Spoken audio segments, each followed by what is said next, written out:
Alright guys, what's going on? As promised, I'm going to do a controller video. So all of my transmitters that I use are what I would recommend per drag racing RC. So in the Perfect Launch series, I'm going through everything that I know, whether it be suspension, tires, body, anything. I'm going through absolutely everything that I know to help you guys get faster and learn together. So make sure you get subscribed because today we're talking transmitters. So first things first, I want to get out of the way that the stock transmitter is not going to do you any good. If this would be if you're running a Traxxas drag slash, something like that, whether it be a low C or a team associated, the stock really isn't good enough for tuning or anything. All you have is go, brake, reverse, the standard. Even with the TQI module, which would be for Traxxas, the TQI module doesn't really do anything for you in regards of tuning. It's just a telemetry, a data collector. That's it. That's all it does. If you're here, you're probably wanting an upgrade, or what would I consider an upgrade, or how do I tune? We're gonna switch to something like a Radiolink RC6GS. This is the version 3, and honestly, I had zero problems with this controller. It's actually one of my favorites. It's super cheap for what it is. It's about 100 Canadian dollars on Amazon. You get one receiver with it, so kind of bad on the receiver deal. Usually they come with 2, but 1 is fine, and they're cheap upgrades. They're like $25 for another one. This has a way longer range, is way more reliable, and has a bunch of tuning options. So if you guys want, I will provide a link in the description for this remote. I would highly recommend that if you're new or looking for a remote for drag racing, but you don't want to spend a fortune, the RC6GS is actually phenomenal. I love this thing, honestly. So there is a couple main benefits why you would want this over a stock guy. Stock, like I said, you have no controllability. There's no timing in your controller.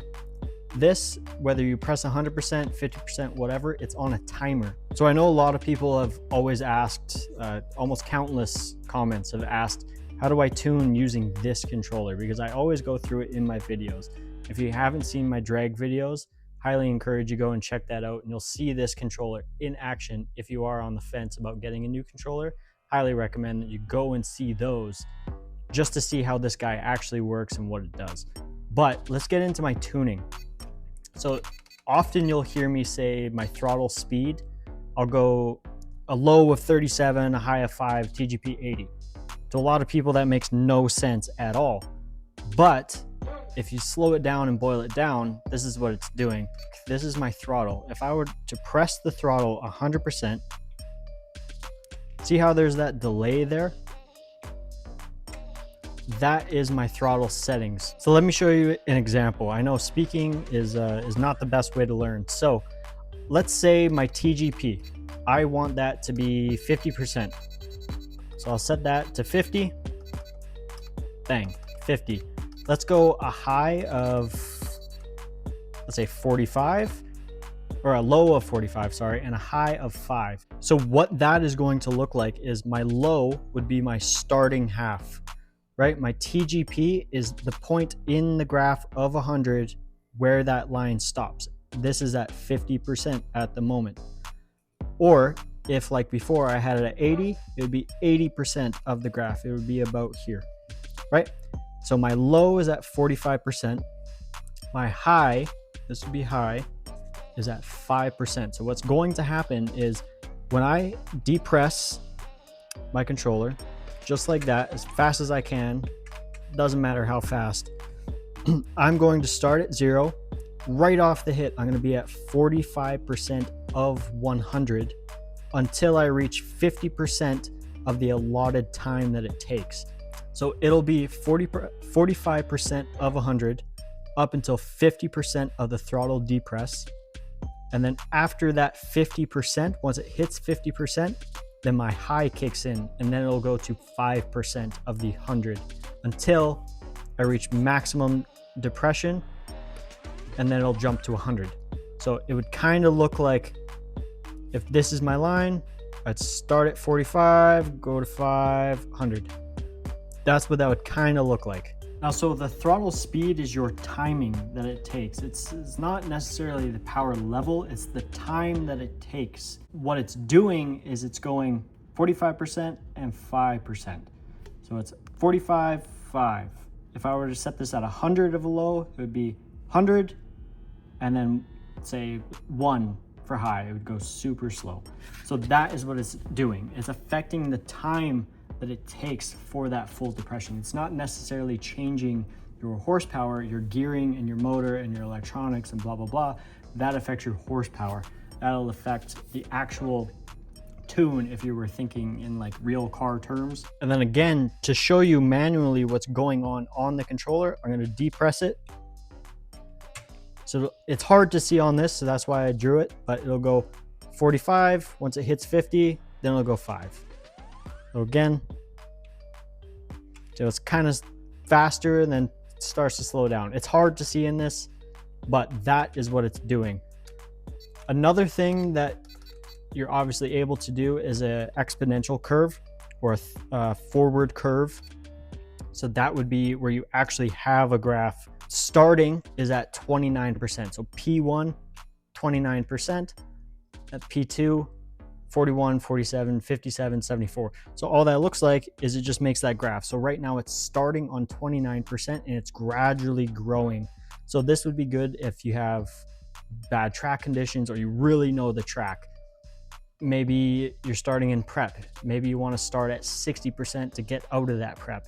Whatever it is, your graph would just be higher up. Or you want to start lower because you have a bad track, you have bad tires, whatever. You start lower and gradually make your way up. This is a little bit more fine tuning compared to the throttle curve or the throttle speed, sorry. But that is essentially what I'm doing when I'm changing my throttle position, right? I'm starting at 50% going and I'm sloping down. Throttle speed is a rudimentary, not very intelligent way to do it. Throttle exponential, that would be more of a linear, smoother way to do it. So another thing that I always adjust is my steering. So my steering, this is the EPA or Endpoint Adjustment. I have mine set at 50, so my tire will only spin to 50% of full lock. That's all that I want it to do. You can actually over torque your servos if you don't set your steering endpoints. I always set mine to 50. I don't want to turn much. We're going straight in drag racing. I set it to 50. And then this is a good point that if 100% throttle is just too much on that day, you can also set your throttle. So I have mine set right now at 90%, meaning when I go full depression on my trigger, it's only reaching 90% of full throttle. But regardless, if you haven't figured it out now, a lot more adjustment than your TQI or your low C, whatever. A lot more adjustment is in this for a pretty fair, reasonable price. $100 is super fair. I think these now are costing like $70 and you get zero adjustment. This guy, obviously better, but you have your steering exponential. So if you want to ramp up your steering, which we're going straight, I'm going to glide past that. Your steering speed, it's just how fast you want to go depending on your servo. Your ABS, I do run ABS. Honestly, there's not really much reason to run ABS. It's just your active brake system. It just stutters as you brake, right? Just as a real car. So another thing that I set is it's DR. I'm actually not sure what it is, but my steering is at 35. So I have it turned right down. My steering is super slow. It's only 35% of 100%. It is super slow because I want that car to go straight. I don't want it to steer 100%. I want it to steer 50%. And I want it to get to that point super slow. It makes the car so much easier to handle. If you just flick the knob at all and you're set at 100, that car is going every which way. It's not fun. But if you have it super low, then it's a lot easier to control. I'd highly recommend, especially being new to it, run a gyro if you have to, right? A lot of people say it's not in the rules to run a gyro. If you are just getting new, or you're just getting into it and you're brand new, run a gyro. Who's watching? You know, run a gyro until you're confident enough to turn it off. Mine is turned off right now, it's inactive. But if one day the track is just crazy windy or whatever, maybe I'll turn on a gyro. It just depends. If you're at an event, a lot of these events don't actually allow it. But so now that we got out of you don't want this, this is really good to get. There's a lot of tuning adjustments. You know how I tune it now. There's a whole bunch, and it changes per track day and per track time, track temperature, the gearing in your car. It's all super different depending on the run. If you're running prep, what your battery voltage is at, you can fine tune it with this controller. You have no tuning with this. So this one is no more talking, that's out.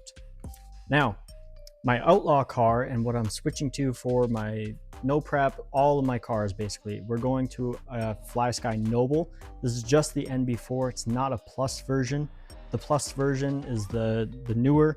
All it has is a brighter screen, bigger battery, a little bit more adjustments in the screen, so you can put a wallpaper, blah, blah, blah.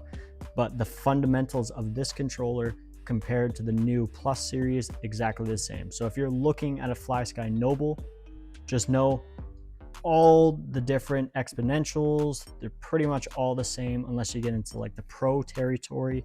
The Noble NB4 Pro Plus, that would be a lot more finer tuned type of thing, but this is plenty for a car that's going this speed. So now obviously there is a price jump compared to this guy, and we're going to find out if this price jump is worth it.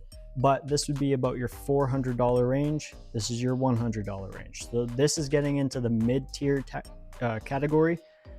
This is kind of the low tier, but it gives you all the fundamentals. This would be the mid-tier, right? This gives you a whole bunch of tuning options, actually pretty much the exact same, and it talks to you. This is actually the exact same pretty much. Maybe a little bit finer adjustment, but pretty much the exact same. What's in here is now in here. This is just obviously in a nicer form factor. It's aluminum, it has 2 batteries in here. You can change the position, whether you want to drive like that, whether you're on the left hand, whatever, you can change it to whatever you want. But essentially the fundamentals of this controller are the same as this. It has exponential, it has steering, it has throttle speeds, it has timing, has all of it. I would personally recommend getting this if you're brand new. If you have more than say 2 or 3 cars, look into getting a mid-tier controller. That would be where I would get this. Now I have the Infraction, the X-Max, I had the Crawler, the UDR, 2 drag cars, I have a whole bunch. So this being able to use on all my cars, it's a nicer form factor, it just feels better, it has more battery life. This is why I'm going to this guy. If I was running 2 cars, I would still run this. I know a lot of people want to know the adjustments that this controller has, given that it is more expensive. So I'm going to quickly go through it. I haven't set it up for any of my drag cars yet, but like I said, the fundamentals are basically the same. It has your EPA adjustment. So your steering, my steering will be set to probably 20 to 35%, somewhere in there. This will be running my Outlaw car and my no prep car. You can set different channels. You can do a whole bunch. Everything that you can do with the other one, this one does it just a little bit better. Still running your sub trims, so that would be your throttle if you want to go to 80% rather than 100%. Another little hack would be your throttle here. You can actually go to 120%. If you want that 20% more power with that little nitrous bottle in the back, I like to think you can run 120%. So just a little trick for you guys to get that little bit more performance out. But like I said, if you are running a bad track or whatever, you can run 60% full throttle, or maybe you want to get warmed up to the car, you can run 60%, 70%, 80%. You run on 50%, just see where your steering is at. It's all adjustable through this. Throttle neutrals, this would be like your exponential graph, your throttle curve. For example, if I wanted my car to start on 50% power, I would go to my throttle neutral.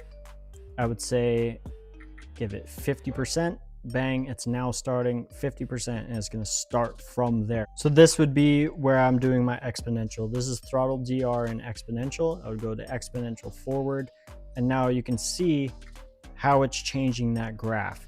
If I want to say I want to start on 50%, like I said before, if my throttle neutral is at now 50%, so I'm starting on 50%. The second I hit that, it's 50% power and then goes to 100. It's super hard hitting.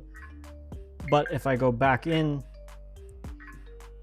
I can now change my exponential from there. So if I want to hit super hard and then I want it to soften out as I'm going down the track, I would lower it down 44%, whatever it is. Now it's gradually getting back up. So starting hard and then gradually picking back up. But essentially, it's all the same. You do not need, please don't go out and get a Futaba 10px as your first controller. You don't need that. I would highly recommend that you check out this guy, the Radiolink RC6GS V3, before you go and spend $1,000, because this has the same, this has the same, this doesn't, but disregard that.